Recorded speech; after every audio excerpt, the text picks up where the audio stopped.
Welcome to the Big Biz Show.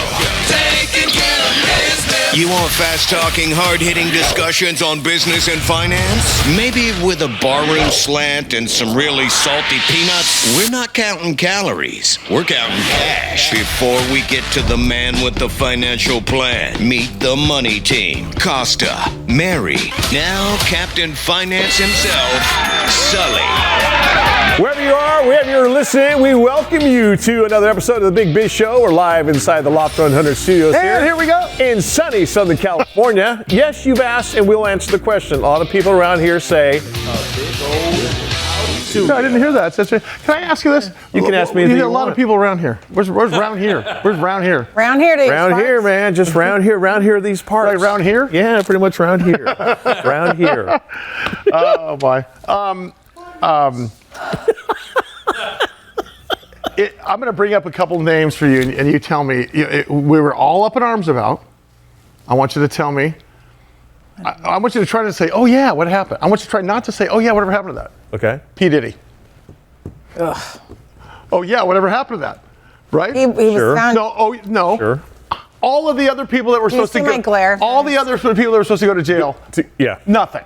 Just did. Okay. Tariffs. Oh, yeah, whatever happened to that? Howie Font here to tell us whatever happened to that.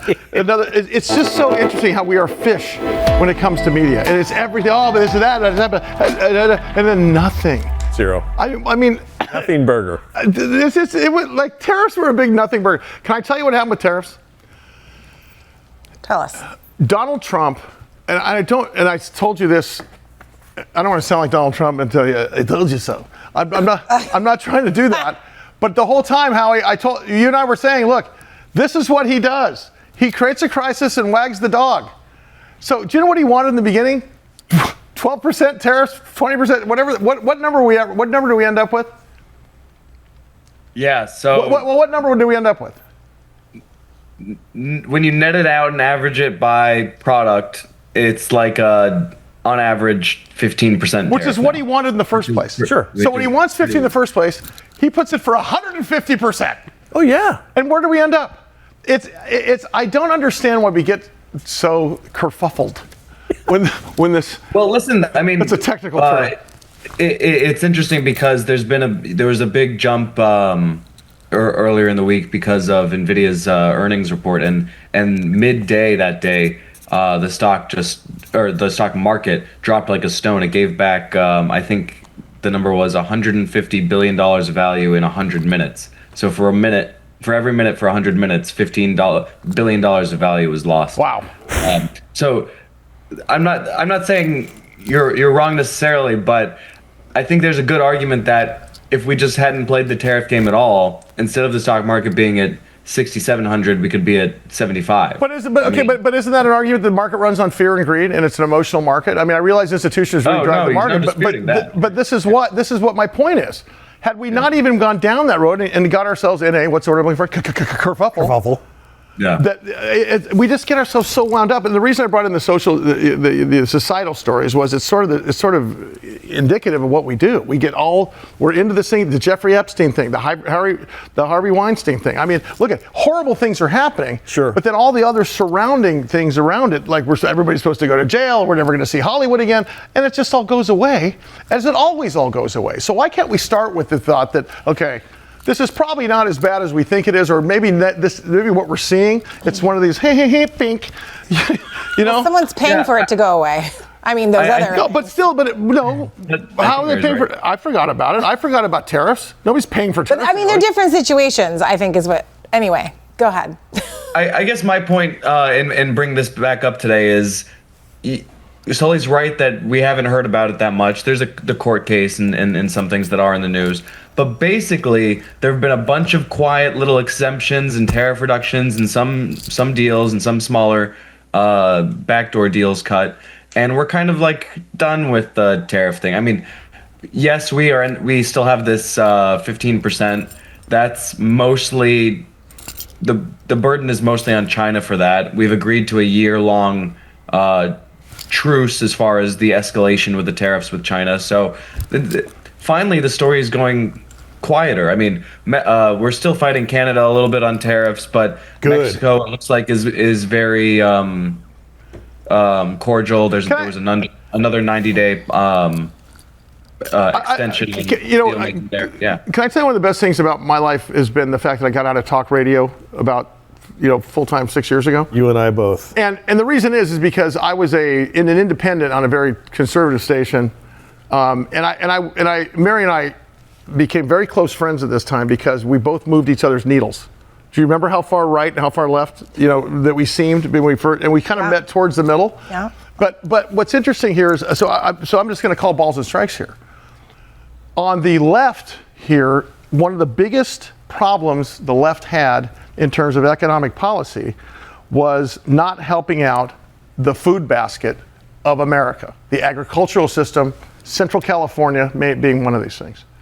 Donald Trump now has exempted tariffs from that very group. Okay, was that a political move? Was it the right thing to do? And how is it going to be? And how, in your opinion, Howie, is it going to be digested from the left or the right? Yeah, I guess in some sense everything's political, and that has to be a part of all this deal making, and it's country on country. So there's going to be, some things are important to, Guatemala or El Salvador or something, and that's not really that important to the U.S. So that we could make some concessions. But I will say, I'm trying to, whenever we do these tariff segments, I mean, this is economic news primarily. I know there's the political component because of the source of the tariffs, but this is an economic phenomenon, and I think a lot of these rollbacks come because tariffs in a free open market really muddle things up. They make things a lot more complicated and worse, and that can be to one party's advantage. Well, to your point, exempting agriculture here in the States, yet also carving out deals for El Salvador and Argentina and Guatemala is going to cause some eyebrows to go, right? I mean, look, it makes strong business sense to do that because of the amount of beef we consume here in this country. Which is a whole other political argument in some folks. But can you tell us, I know Mary has a question real quick, but can you tell us real quick, it's really interesting how Switzerland comes into the picture suddenly. And the Swiss are typically known to not take a side here, but boy, there's some open-air indicators maybe we can take a lesson from here, don't you think, with what the Swiss did? Yeah, the Swiss example is really important for what I was just saying. You don't want to go, the president doesn't want to go below this 15% number because he doesn't want people to be able to trade through different countries and get around the tariffs. So he won't go below that number. But he brought it down from 39 to 15 for Switzerland. And he did that probably because it was souring our relationship with them. And we used them in a lot of different ways. They're our de facto embassy for countries that we don't have relationships with.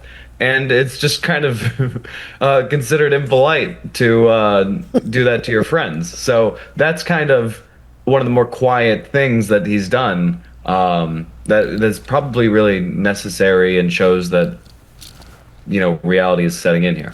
Hey, Howie, next week when we get together again, I want to talk a little bit about, sort of a shadow economy in terms of a stealth softening, as you put it.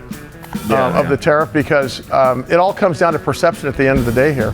And as we have this market that I sort of feel like the market wants to go in a good direction here, but there's also a wait and see what happens with all the noise coming out of Washington. At least it's coming out of Washington, not coming out internationally. I think it's very apt, yeah. Thanks, Does this buddy. mean less holes in their cheese, Howie? Come on, man. You know what causes cheese, Mike? What causes holes in cheese? What? Loft 100 Studios, the Big Biz Show, and our affiliates and our hosts are not registered investment advisors or broker-dealers. Our show hosts make no commitment that the purchase of securities of companies profiled or otherwise mentioned in our programming are suitable or advisable for any person, or that an investment in such securities will be profitable in general. Given the nature of the company's profile and the lack of an active trading market for the securities, investing is highly speculative and carries a certain high degree of risk. We profile selected publicly traded and privately held companies on our program.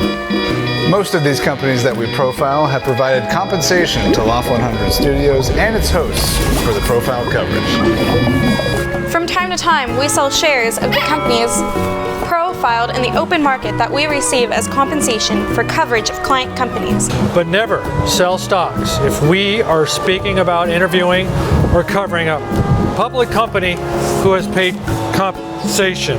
Specific questions on compensation can be obtained by contacting producer@salientgroup.com. Listeners should verify all claims and do their own due diligence before investing in any securities mentioned on this program. Investing in securities is speculative and carries a high degree of risk. We encourage our investors to invest carefully and read the investor information available at the websites on the Securities and Exchange Commission at sec.gov and or the Financial Industry Regulatory Authority, FINRA, at www.finra.org. I like it.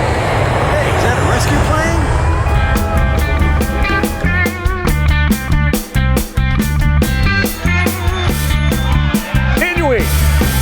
Continuing, everybody, for being along for the ride with us, the Day Trader Trio. They are along for every single ride. And back here at the bar, hello, Costa, Maribor Godwin, and Sully. Speaking of continuing, how is your Vivos life going? Beautiful. You like that? Beautiful. I wear my mouthpiece daily. Yep. Although I didn't have a huge sleep score on there. I had some other stuff happening. Yeah.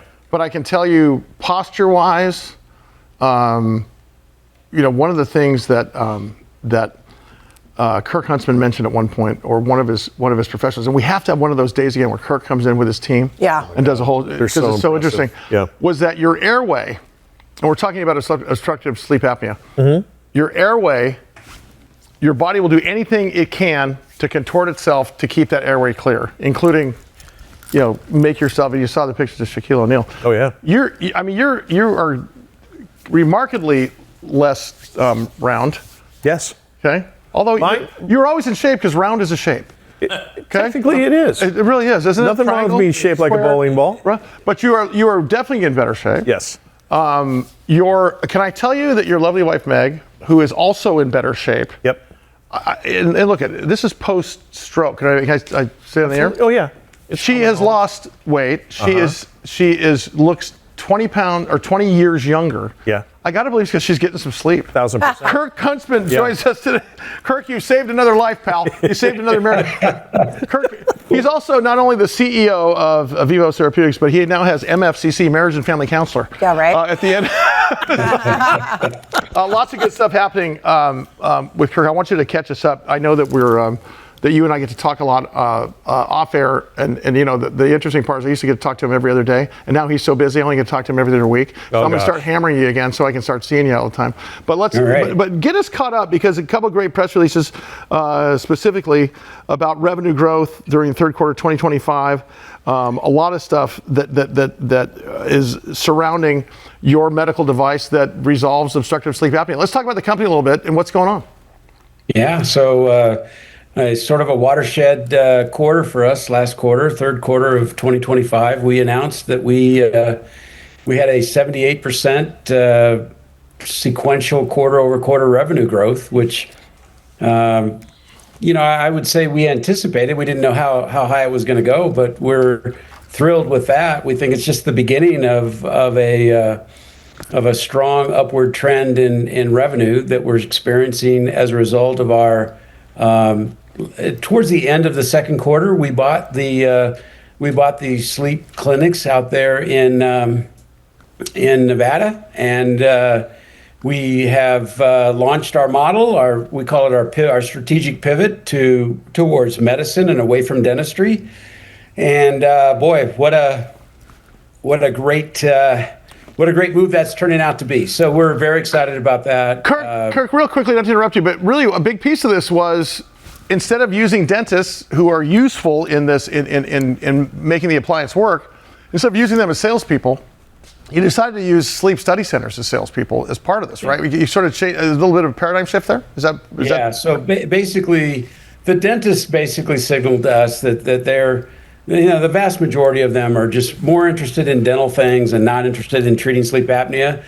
And so be it. So we use dentists now for the technician part of what's needed, but we don't rely upon dentists anymore. We really have our own. The dentists work for us, out there in our variety of locations. And as we expand this model and replicate this and scale this up nationwide, there'll be employees in a professional corporation rather than just independently, selling our stuff. But the key thing is that we're getting in front of far more patients with obstructive sleep apnea, and the patients are eating it up. I mean, everything that we thought was going to happen has been happening as far as patient acceptance and all that. So we're excited about that. Kirk Huntsman, the CEO of Vivos Therapeutics, also a marriage counselor to the stars. VVOS is their ticker symbol. Kirk, is the goal? You mentioned the sleep centers in Nevada. Is the goal eventually all across the United States as far as sleep centers and Vivos is concerned? Well, I'll tell you what's happening, which is really kind of, again, when the word got out that we had acquired these sleep centers, we started getting inquiries. And I mentioned this on my earnings call yesterday. For anybody who wants to catch up, by the way, go to our website, look at the earnings call. But these cardiology groups started reaching out to us. And I'm talking about from Florida to Chicago to the West Coast and everywhere in between. And they're saying, look, we know that 80-90% of our patients have sleep apnea, but we don't know how to treat it, we don't know how to test for it. We need a partner that can do all that for us. Would you be interested? And I'm like, yeah, I think we might. So it's been this one sleep center group out of actually just they're neighbors of ours out there in Las Vegas. They see 30,000 patients a month. Oh my gosh. My goodness. And the one that reached out to us in Arizona, 20,000 a month. I mean, they just have they said the group out of Arizona said, look, we just tested our patients. We tested 1,000 patients, and 85 to 90% of them had moderate to severe OSA. And we don't know what to do with it. Yeah. We know that their obstructive sleep apnea is impeding our ability to get wins on the cardiology front because these things are all connected, and it's making their cardiology status worse. But we're not sleep doctors, and we don't know how to treat these people. And so we need a partner who can do that. And it's also not just cardiology, but we also had a therapist in studio and a spiritual coach. And they were talking about how sleep specialists come to them because sleep impacts mood, anxiety, every part of a human, it's just so important what you're doing. I love it. Kirk, can we get you guys to come back into San Diego again with your team? I think it's time for a refresh for you guys in the new year, maybe even before Christmas if possible. If not, in the new year, let's get your whole team back in here because I think it's just so interesting to see how things have changed and reintroduce the technology again. Let's do it. I love it. Kirk Huntsman, CEO, Vivos Therapeutics, VVOS. Gave me my marriage back, gave me my life back. Guy's a miracle worker. Keep it right here. Much more to come with the Big Biz Show right after this. He gave you your abs back. Those two.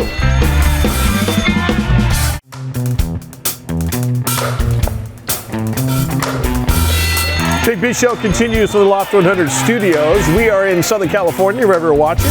Wherever you're listening, we always appreciate you being along for the ride. They are always here. The Day Trader Trio back here at the bar as the show rolls on.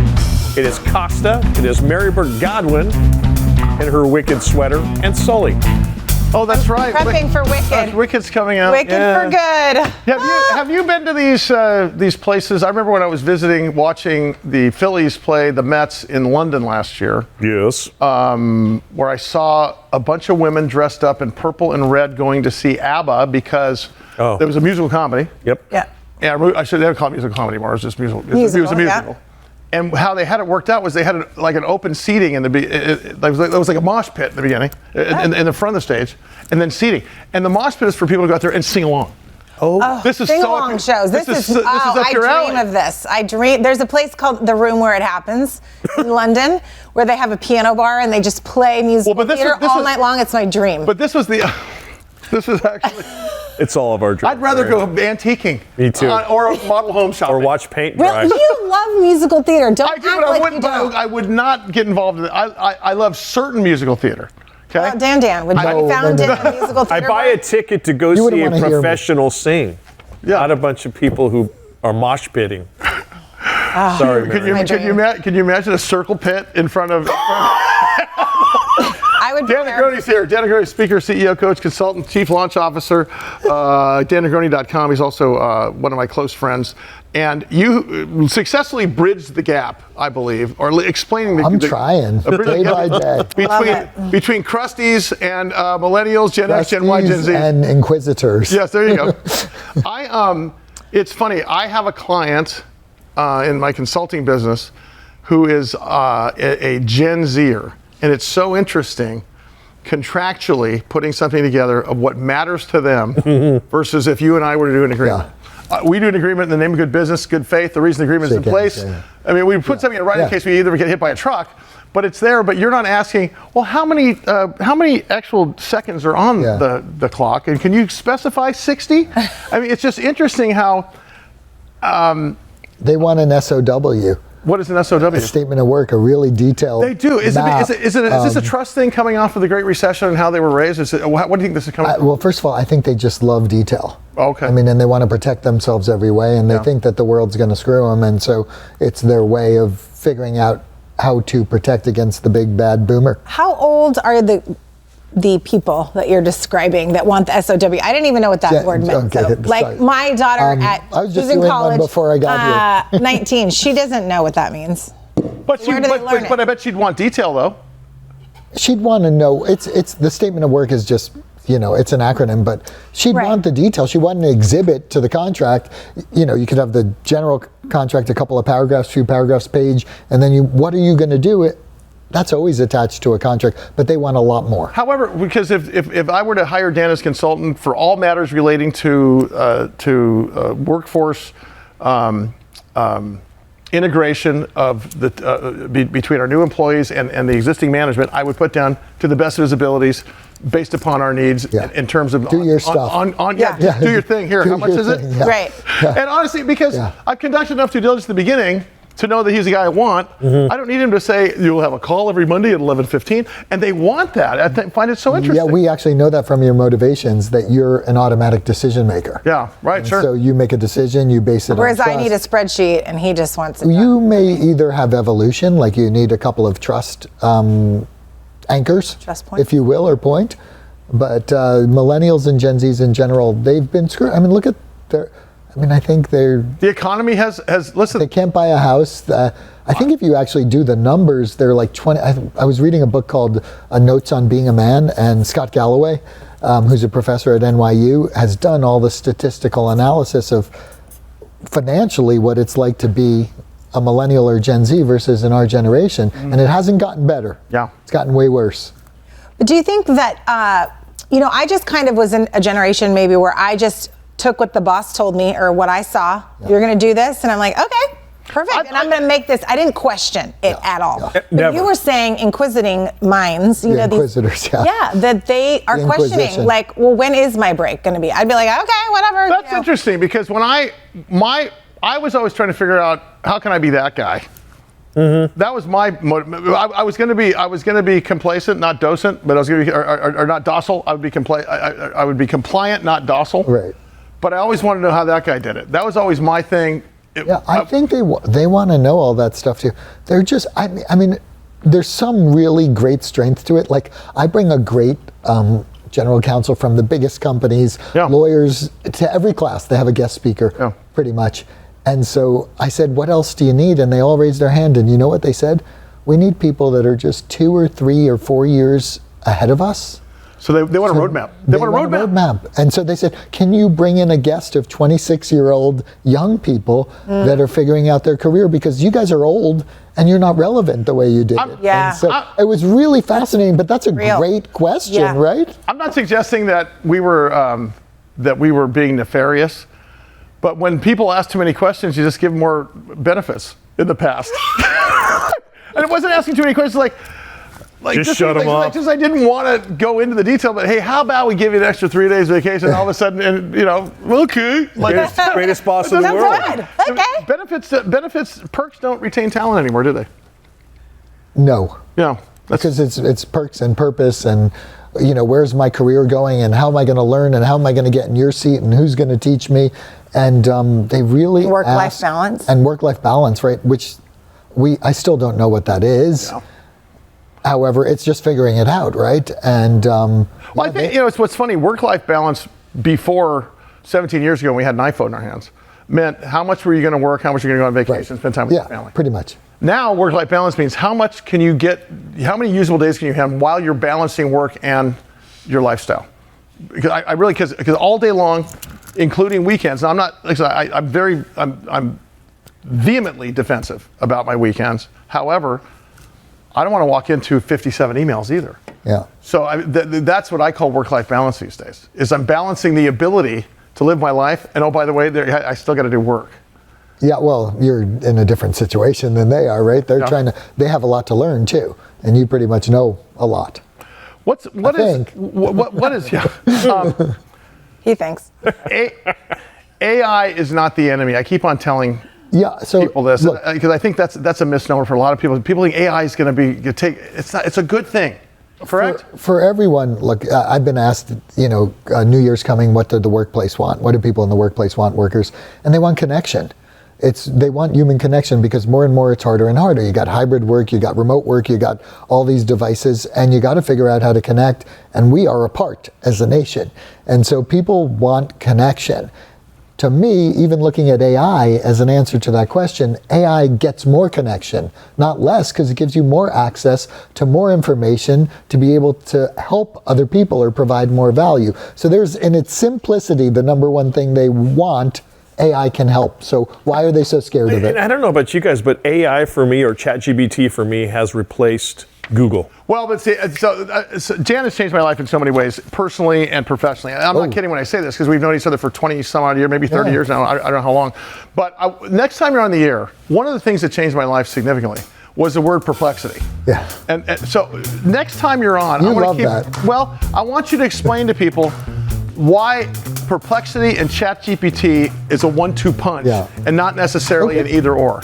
Dan, thank you so much. Chasing Relevance, 6 steps to understanding, engage, maximize next generation leaders in the workplace. The author is right here, Dan Negroni, one of our favorites. All right, keep it right here. Much more to come with the Big Biz Show right after this. It is the Big Biz Show in over 175 countries, all the ships at sea. You can hear us on the American Forces Radio Network. Shout out to our brave men and women of the United States Armed Forces. Shout out to the Day Trader Trio. Bringing their A game every single episode. Can't really say that for me. I can say it for Mary Godwin, and I can say it for Sully. As we roll on here. I want to talk about how important it is when you are a shareholder and you get these things in the mail that talk about voting. Is it important? It's important because when you're a shareholder of a company, don't throw them away. Your vote. Let me tell you what. When you own shares in a company and they ask you to vote on a certain thing, it's to benefit you. Let me tell you how easy this is, okay? As I'm standing here right now. Okay, I'm voting my shares in a certain company. Okay. And in this case, it is to approve another share issuance in a board of directors. Okay. Bam, bam, voted. Done. Nice. Let me tell you one of the reasons that these guys want to talk to me about this is because when you own stock in a company, remember I told you that you can't sell your house before you own it, and you can't sell your car before you own it, but you can sell stock before you own it, and it's called short selling. And it really is a good thing because it allows you to bet against stocks when things are going south. Like, in other words, if gold's going south, I want to be able to make money on gold because the market's rocky. Well, I can bet against it. Of course. So I'm basically borrowing 100 shares, selling those 100 shares, and then buying them back a couple days later for less money and getting to keep the difference. Right? That's kind of how that works.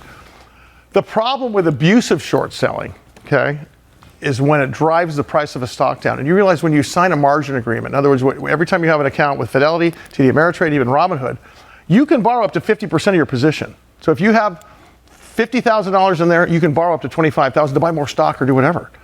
Well, on that margin agreement that allows you to do that, you're also allowing the broker-dealer to loan your shares out to short. Well, if you're a publicly traded company, like these guys are asking me to tell my broker not to loan my shares out. What does that do for me as a shareholder? It keeps upward pressure on the market. It means that because when you short stock, they're betting it's going to go down. So they really want it to go down, so they're going to do anything they can. So anyway, so just pay attention when you get your proxies. You know what I just said? Just don't throw the mail away. Vote. Jack Lu I can't wait to talk to you. I want this guy on the air every day. Okay. because he's talking about smell-o-vision. This is love awesome. It's like scratch and sniff stickers. Well, this is way more. It's endless. Jack Lu is the head of corporate development for Ainos Incorporated. Their ticker symbol is AIMD, and we invite Jack back to the Big Biz Show. Jack, as always, appreciate the time, knowing the time change between here and you. Always thank you for hopping on with us. Hey guys, thanks for having me back. Ainos, really interesting here is teaching machines how to smell. And I got such a kick out of last time. It's unbelievable. So last time you were on the air, we had so many people email back about it.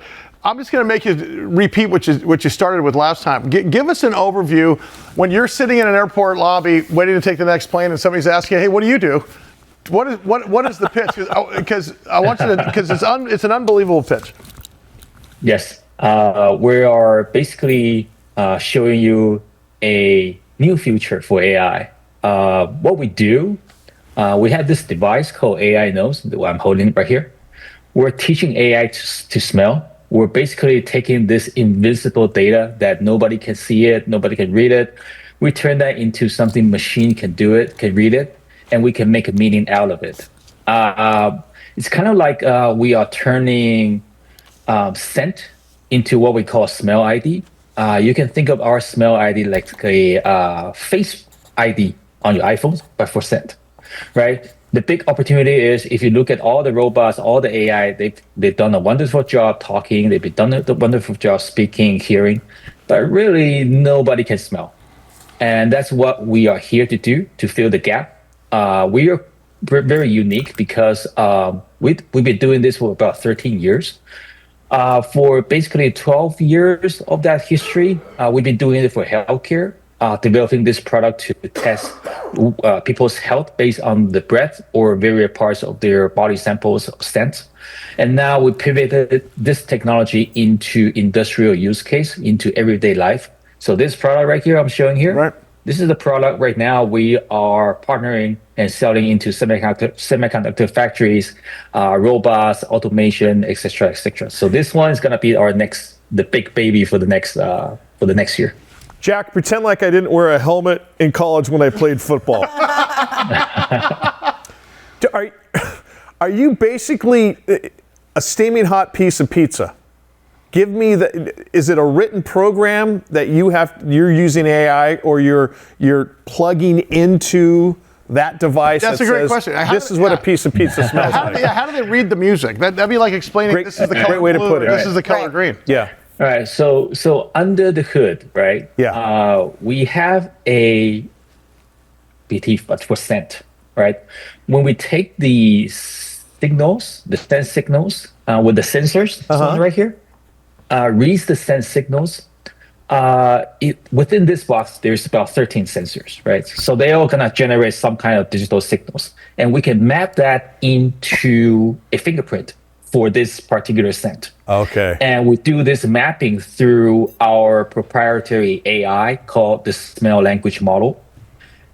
The really easy way to remember that is it works kind of like ChatGPT for scent. We are trying to give scent a meaning and give them the perception to understand the scent. Wow. Amazing. If you think in terms of use, I can think of a lot of safety reasons why military applications and such. Sure. But the one thing I want you to explain is you have something called a smell language model that gives you a proprietary advantage. Can you explain what that is for the language model? Is that the actual under the hood coding that goes in? Is that, and that's something that you could white label later and maybe use as a technology for other companies? Yeah. This is the AI model that we've been developing for about 13 years. We initially use it for healthcare. So when we take the scent signal from, say, a ventilated patient's breath in the ICU settings, we can turn that scent signals, analyze a company. Imagine that we're trying to analyze virus out of this complex breath airs you're breathing with.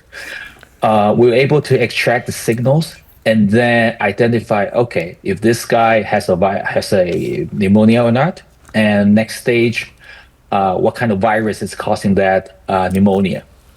In women's health settings, we'll be able to test that what virus is causing the infections.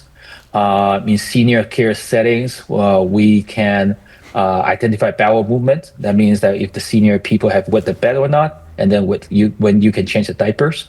We're able to do that because our solution is very, very sensitive. We are testing things at what we call particle per billion, ppb level, parts per billion levels, meaning that the traces of scent is so tiny, you can't smell it, but the machine can smell it. So we're able to identify these tiny traces of scent and basically make a meaning out of it. And on that subject, and next time you're on the air, I need to keep you for 3 segments because think about this: the minute they have a toothbrush that can do this, you're talking about so many factors in terms of heart disease that can be diagnosed through ketones, someone's breath, what's going on with gum disease, and it's such a leading indicator for. I mean, you guys are at the tip of the spear, man. I can't tell you how impressive this stuff is. Jack Lu, head of corporate development for Ainos Incorporated. Pay attention to this ticker symbol, AIMD. Look for him to be on the Big Biz Show a lot more. All right, a lot more coming your way as well. Do not go anywhere. We're back after this.